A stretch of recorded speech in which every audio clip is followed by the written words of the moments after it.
Hello everybody, कैसे हैं आप सब। सिंप्लीफाई लॉ में आप सभी का स्वागत है। आज के इस सेशन में हम स्टडी करने जा रहे हैं इंडियन कॉन्ट्रैक्ट एक्ट का एक टॉपिक जिसका नाम है प्लेज। इस सेशन की शुरुआत करने से पहले आप सभी से रिक्वेस्ट है कि अगर आप इस चैनल पे नए हैं प्लीज़ इस चैनल को सब्सक्राइब कर दीजिएगा, बेल आइकन प्रेस करना ना भूलें ताकि मेरी वीडियोज़ की नोटिफिकेशन सबसे पहले आप तक पहुँच सके। चलिए हमारे इस सेशन की शुरुआत करते हैं बिना टाइम वेस्ट किए। प्लेज, तो सबसे पहले देखते हैं बेसिकली प्लेज क्या है, व्हाट इज प्लेज। तो देखिए, pledge is a subset of contract of bailment defined under section 172 of the Indian contract act 1872। तो बेसिकली प्लेज जो है ये कहीं ना कहीं बेलमेंट से सिमिलर है। ठीक है, सिमिलर लगता है, कन्फ्यूजन हो सकता है, लेकिन इन दोनों के बीच में एक मेजर डिफरेंस है जो हमें अब समझ में आएगा। देखिए, contract of bailment is the temporary transfer of movable goods from one part two another till the time of fulfillment of a specific purpose and with the expectation to be returned to the owner over। यानी कि bailment यानी कि transfer of the goods. ठीक है, तो यहाँ पर जो गुड्स ट्रांसफर होते हैं वो होते हैं मूवेबल गुड्स। प्लेज और बेलमेंट इन दोनों में यही सिमिलैरिटी है कि दोनों में भी जो गुड्स ट्रांसफ़र होते हैं वो होते हैं मूवेबल गुड्स। तो यहाँ इन दोनों कंसेप्ट्स में मूवेबल गुड्स की ही बात होती है। कॉन्ट्रैक्ट ऑफ बेलमेंट की तरफ वापस आते हैं। देखिए, यहाँ पे जो गुड्स ट्रांसफ़र होते हैं वो मूवेबल गुड्स होते हैं। ये टेम्पररी तरह का ट्रांसफ़र होता है। ठीक है, और ये ट्रांसफ़र होता है किसी स्पेसिफिक पर्पस को फुलफ़िल करने के लिए, और जैसे ही वो पर्पस फुलफ़िल हो जाए आप अपने गुड्स वापस ले सकते हैं। फॉर एग्ज़ाम्पल देखिए, मेरी वॉच ख़राब हो चुकी है। ठीक है, मुझे उसे रिपेयर के लिए देना है, रिपेयरिंग के लिए किसी शॉप में देना है।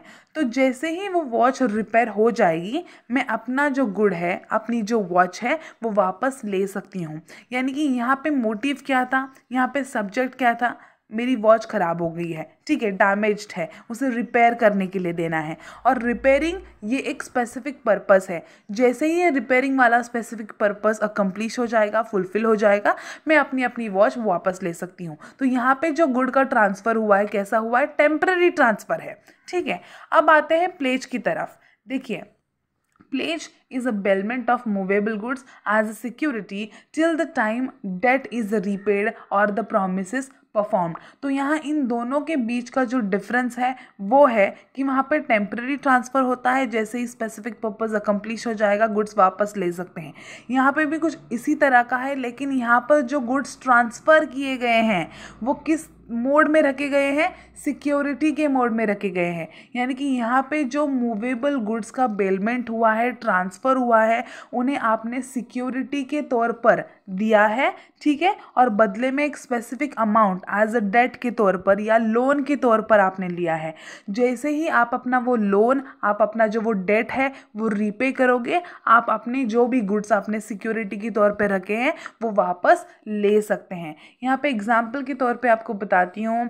देखिए, अक्सर मूवीज़ में स्पेसिफिकली पुरानी जो ओल्ड मूवीज़ होती थी उसमें हमने कई बार देखा है कि एक माँ होती है, उसे अपनी बेटी की शादी करानी होती है, तो वो क्या करती है, अपनी ज्वेलरी जो है एक ज्वेलर के पास, लाला जी के पास लेकर जाती है और वो एज अ सिक्योरिटी के तौर पर रख के बदले में कुछ पैसे ले लेती है और उससे उसकी बेटी की शादी करा देती है। तो यहाँ पे हमने देखा कि वो जो ज्वेलरी है, वो जो मूवेबल गुड है, उस माँ ने क्या किया, एज अ सिक्योरिटी के तौर पर लाला जी के पास या फिर ज्वेलर के पास रखा और बदले में पैसे ले लिए।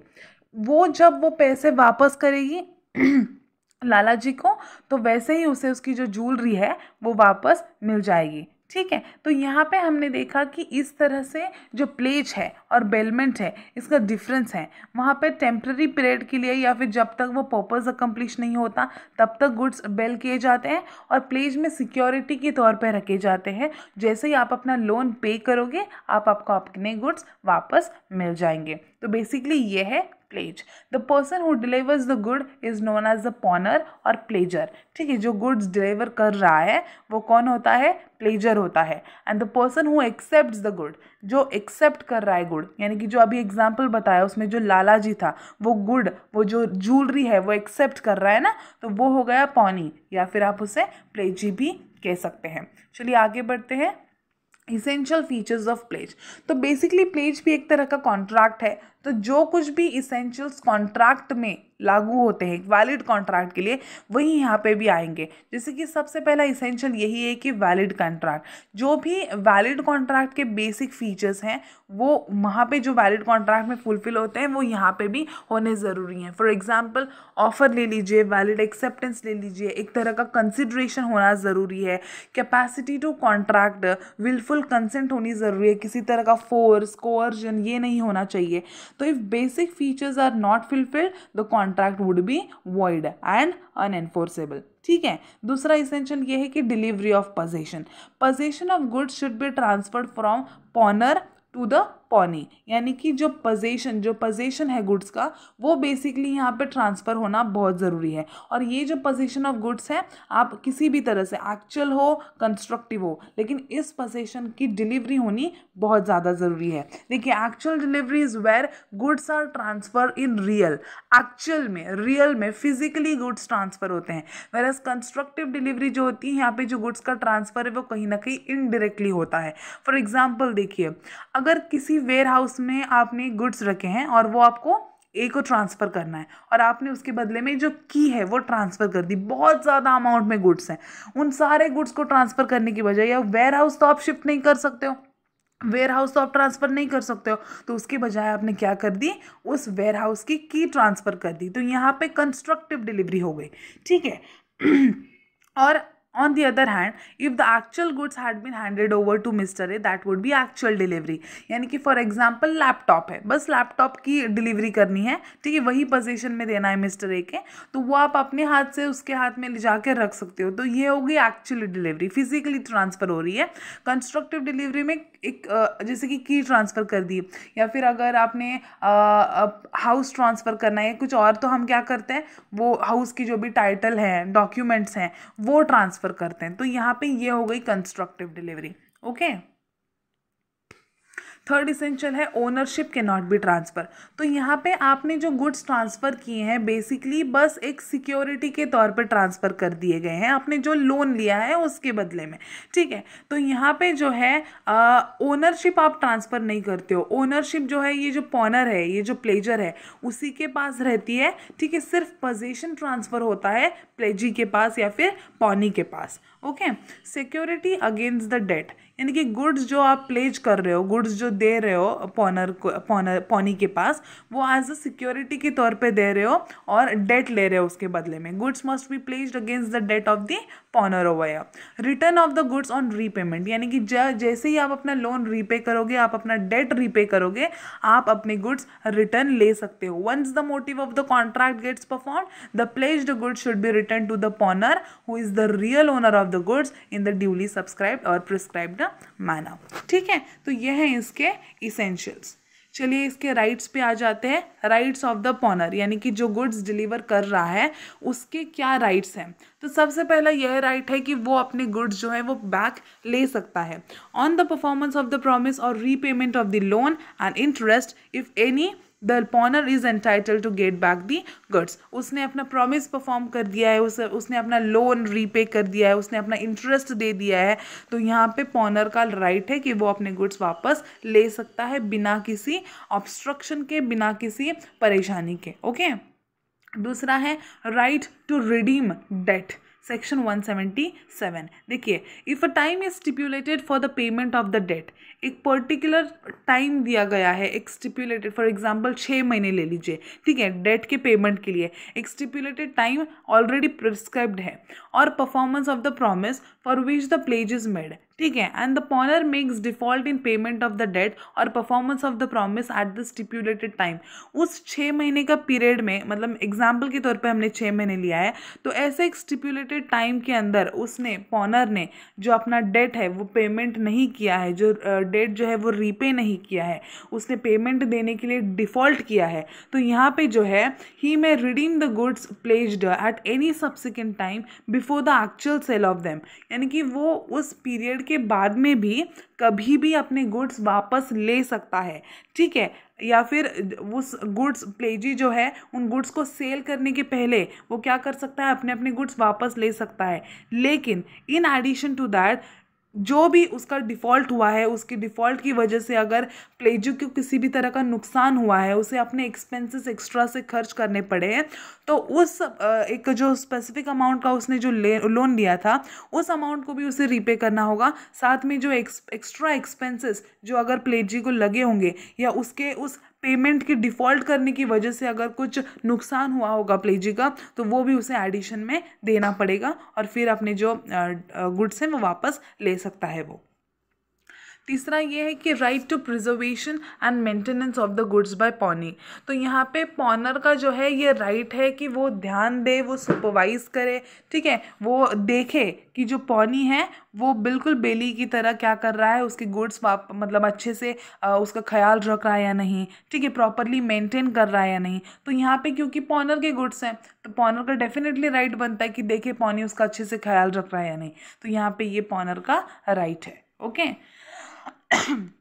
फोर्थ राइट है rights of an ordinary debtor. तो यहाँ पे बस इतना ही कहा गया है कि जो ऑर्डिनरी डेटर्स होते हैं, ठीक है, जिन्होंने लोन लिया होता है, जिनके ऊपर डेट होता है, फिर चाहे वो बैंक से लोन लिया हो या कहीं और से लोन लिया हो, तो ऑर्डिनरी डेटर्स के जो भी राइट्स हैं, अलग अलग स्टैट्यूट से, अलग अलग लॉज से जो भी उनके ऊपर राइट्स बैठते हैं, वो यहाँ पर पॉनर के ऊपर भी लागू होते हैं। वो राइट्स यहाँ पर पॉनर को भी मिलेंगे। ओके अब देखिए राइट्स ऑफ पॉनी।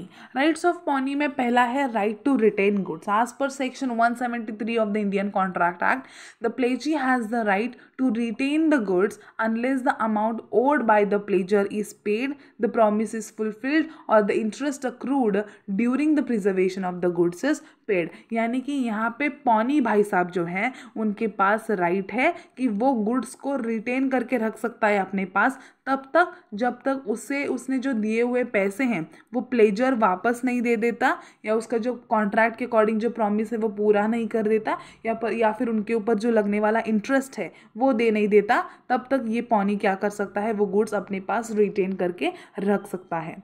दूसरा ये है कि right over extraordinary expenses. As per section 175 of the contract act, the pledgee is entitled to receive compensation for the extraordinary expenses he incurred while preserving the goods. यानी कि जब तक उसके पास goods हैं, जब तक उसके custody में गुड्स हैं, उसके प्रिजर्वेशन के लिए, उसके मेंटेनेंस के लिए अगर कुछ एक्स्ट्रा ऑर्डिनरी एक्सपेंसेस इसने अपनी ओर से डाले हैं, तो यहाँ पे उसे ये राइट है कि वो कंपेंसेशन प्लेजर के पास से ले ले। ठीक है। थर्ड ये है right to sell goods on the same grounds where the pledgee was entitled to retain goods. मतलब जिस ग्राउंड्स पर प्लेजी को राइट था गुड्स रिटेन करने का, क्या क्या था कि जब तक वो डेट रीपे नहीं कर देता, अपना प्रॉमिस फुलफिल नहीं कर देता, या जो इंटरेस्ट उस पर आता है वो नहीं देता, तब तक वो गुड्स क्या कर सकता है, अपने पास रिटेन कर सकता है। तो सेम ग्राउंड्स यहाँ पर भी अप्लाई होते हैं। जब तक ये सारी चीज़ें प्लेजर नहीं कर देता तब तक ये अपने गुड्स अपने पास रिटेन कर सकता है। और साथ ही में इफ़ वांट्स, या उसने अपना प्रॉमिस फुलफिल नहीं किया है प्लेजर ने, तो इन गुड्स को वो सेल भी कर सकता है। The pledgee can also sell them under section 176 of the contract act by giving what, reasonable notice of sale to the pledger. यानी कि सेल करने से पहले यहाँ पर प्लेजी को क्या करना होगा, एक रीजनेबल नोटिस देनी होगी प्लेजर को ऑफ सेल। ओके, चलिए फोर्थ देखते हैं। देखिए तो इतने राइट्स हैं पॉनी के, और हमने पॉनर के राइट्स जो हैं वो डिस्कस कर लिए हैं। फटाफट से जो भी प्लेजर के ड्यूटीज़ हैं, प्लेजी की ड्यूटीज़ हैं, उन्हें देख लेते हैं। काफ़ी आसान है, नो नीड टू एक्सप्लेन मोर। देखिए पहला है ड्यूटी ऑफ कंपेंसेशन।